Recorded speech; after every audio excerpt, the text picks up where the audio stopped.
Hello students, welcome back to my SYY education channel. मैं योगिता यादव और हम स्टडी कर रहे हैं क्लास 10 की साइंस का पहला chapter chemical reactions and equations. और इस चैप्टर में हम एक्सरसाइज के क्वेश्चंस कर रहे हैं और आज स्टडी करेंगे हम क्वेश्चन नंबर 7। आज के क्वेश्चन में हमारे पास केमिकल रिएक्शंस दी गई है वर्ड की फॉर्म में, वर्ड्स में लिखी हुई है।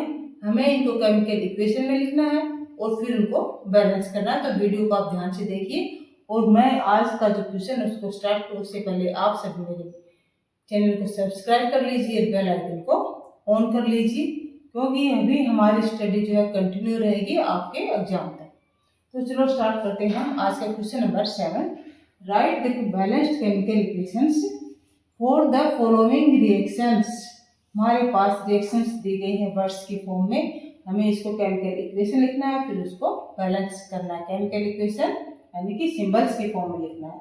तो चलो स्टार्ट करते हैं पहली केमिकल रिएक्शन जो दी गई है उसे।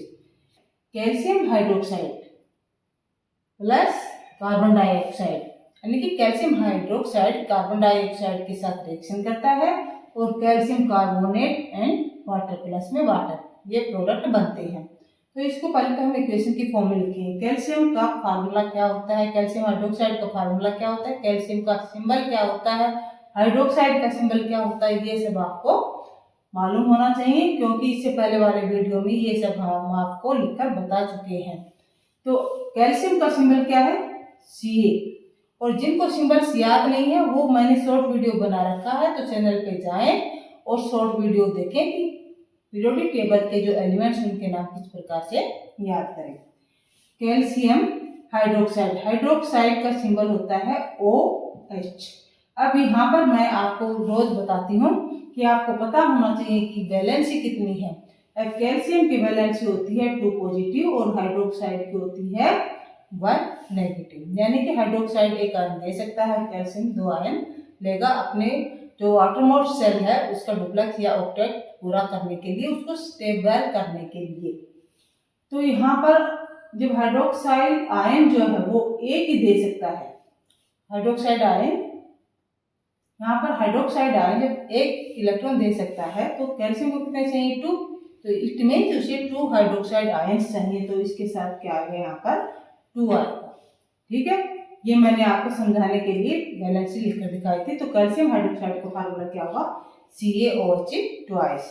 किसके साथ रिएक्शन कर रहा है, कार्बन डाइऑक्साइड। कार्बन का सिंबल क्या है C। डाइऑक्साइड मीन्स ऑक्सीजन के 2 एटम्स है यहाँ पर, ये हो गया आपकी कार्बन डाइऑक्साइड। और जो प्रोडक्ट बनेगा वो क्या है, calcium carbonate. Calcium Ca carbonate होता है CO3, कार्बोनेट आयन का जो फार्मूला हो क्या है CO3। और दूसरा जो प्रोडक्ट बन रहा है वो क्या है, वाटर। वाटर को आप सब जानते हैं, वाटर का फार्मूला H2O।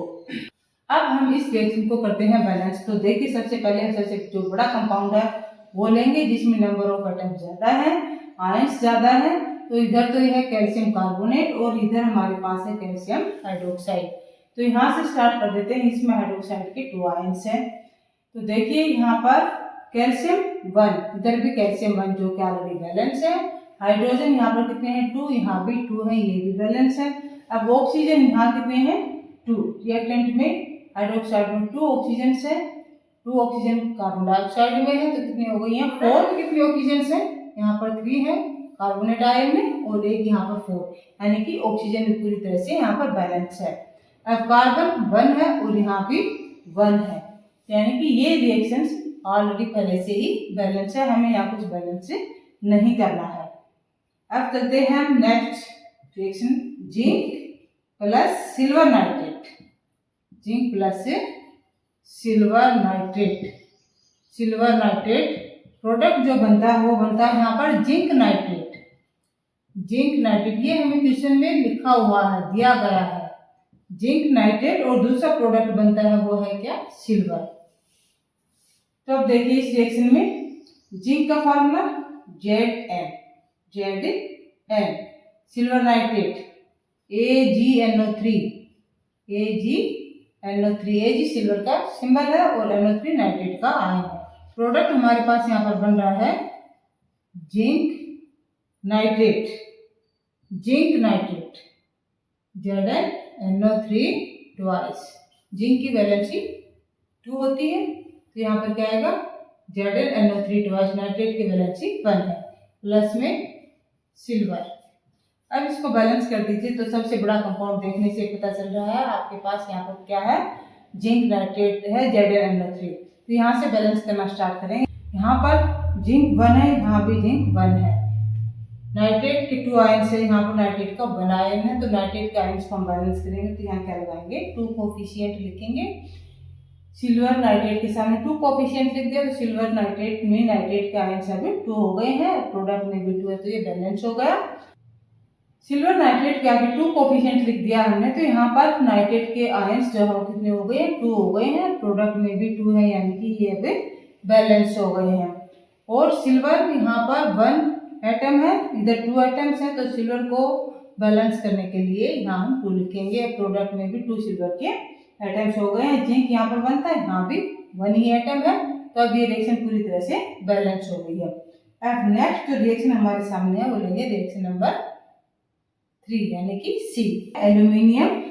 सी में जो रिएक्शन दी गई वो है एल्यूमिनियम की रिएक्शन किसके साथ होती है, copper chloride, copper chloride.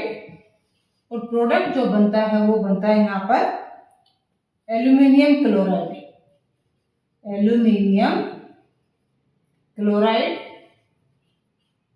Plus copper, aluminium chloride plus copper, ये प्रोडक्ट बनता है यहाँ पर। अब इसको केमिकल इक्वेशन की फॉर्म में लिखेंगे, सिंबल्स की फॉर्म में। एल्यूमिनियम को आप सब जानते हो, एल्यूमिनियम का सिंबल क्या है Al, कॉपर क्लोराइड CuCl2।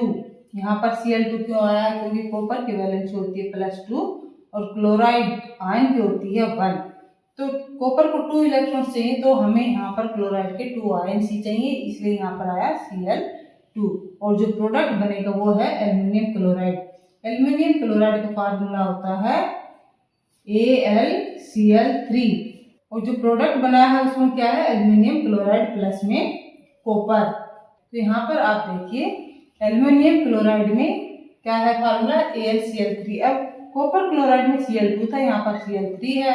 आपके दिमाग में आएगा यहाँ पर Cl3 क्यों है, क्योंकि एल्यूमिनियम की जो वैलेंसी है वो क्या है +3, यानी कि एल्यूमिनियम 3 इलेक्ट्रॉन्स लेगा, और क्लोराइड की तो वही अब -1, तो एल्यूमिनियम को 3 इलेक्ट्रॉन देने के लिए क्लोराइड के कितने एटम्स चाहिए, हमें यहाँ पर 3 चाहिए, इसलिए यहाँ पर है Cl3, AlCl3 एल्यूमिनियम का फार्मूला है।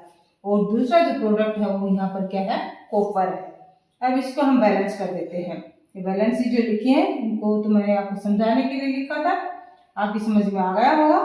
अब हम इसको बैलेंस करते हैं, तो देखिए सबसे जो बड़ा कंपाउंड है वो क्या है एल्यूमिनियम क्लोराइड। इसमें नंबर ऑफ एटम्स जो है सबसे ज़्यादा है, कितने हैं, 1 एल्यूमिनियम और 3 क्लोराइड, 4 है। तो यहीं से हम बैलेंस करना स्टार्ट करेंगे, इसको बैलेंस करेंगे। तो एल्यूमिनियम यहाँ पर रिएक्टेंट में भी 1 है, प्रोडक्ट में भी 1 ही है, लेकिन क्लोराइड यहाँ पर 3 है और यहाँ पर कितने हैं 2 हैं। तो 2 को 3 तो करें हो नहीं सकते यहाँ पर, क्योंकि इसको हाफ में नहीं ले सकते, फुल नंबर में लेते हैं। ये मैं पहले भी आपको बता चुकी हूँ कि एटम्स का जो नंबर होता है वो एक होल नंबर में लिया जाता है। तो यहाँ पर 1 लिखेंगे तो मल्टीप्लाई होगा तो 2 ही रहेंगे, इसलिए 1 से नेक्स्ट नंबर क्या है 2, तो यहाँ 2 कोफिशिएंट लिखेंगे। 2 लिखने से 2 2 जा 4, यहाँ पर 4 एटम्स हो गए हैं क्लोराइड के। रिएक्टेंट में क्लोराइड के 4 एटम्स हो गए हैं और प्रोडक्ट में कितने हैं 3 हैं। तो क्या बैलेंस हुआ, मैंने क्या बताया था इससे पहले की वीडियो में, जब आपके पास ये नंबर आ जाता है कि एक जगह आपके पास 2 है और दूसरी तरफ आपके पास 3 है, इस तरह के नंबर आ जाते हैं जो आगे कोफिशिएंट लिखने से बैलेंस नहीं होता, तो उस केस में आपको दोनों का मल्टीपल लेना है, दोनों को मल्टीप्लाई करना है। तो 3 2 जा क्या हुआ 6, यानी कि इनके नंबर जो है एटम्स दोनों तरफ हमें क्या लिखेंगे 6। इसके लिए हम यहाँ क्या लिखेंगे 3 2 जा 6, और यहाँ इसके सामने क्या लिखेंगे 2। तो अब क्लोराइड के जो एटम्स है वो बैलेंस हो गए हैं, 6 हो गए हैं, लेकिन यहाँ 3 लिखने से और यहाँ 2 लिखने से एल्यूमिनियम के एटम्स बढ़ गए, कॉपर के एटम्स बढ़ गए हैं, तो हम इनको बैलेंस करेंगे। तो यहाँ भी क्या लिखेंगे एल्यूमिनियम के आगे 2 और इधर कॉपर के सामने क्या लिखेंगे हम 3।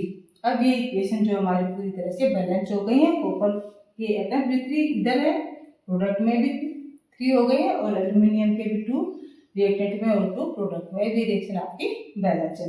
अब इसका जो क्वेश्चन का जो पार्ट है नेक्स्ट है वो है डी पार्ट में आपको होमवर्क में देती हूँ, उसको आप करके देखिए। नहीं समझ में आता है तो कमेंट बॉक्स में लिखिए, वो आपको हम करके देंगे। फिर से हम आपकी स्टडी को इंटरेस्टिंग और इजी बनाने के लिए ही वीडियोज बना रहे हैं। वीडियो बनाने के लिए इतनी मेहनत करते हैं, तो आप कमेंट में जरूर लिखिए कि आपको इस चैप्टर में कौन सा कंसेप्ट समझ नहीं आया, किस पर वीडियो चाहते हैं, किसी क्वेश्चन का कोई पार्ट आपकी समझ में नहीं आ गया हो, रह गया हो, तो वो भी आप जरूर लिखें। और कोई साइंस में दूसरा टॉपिक आपको चाहिए कि इस लेसन पे वीडियो बनाइए, तो कमेंट जरूर कीजिए।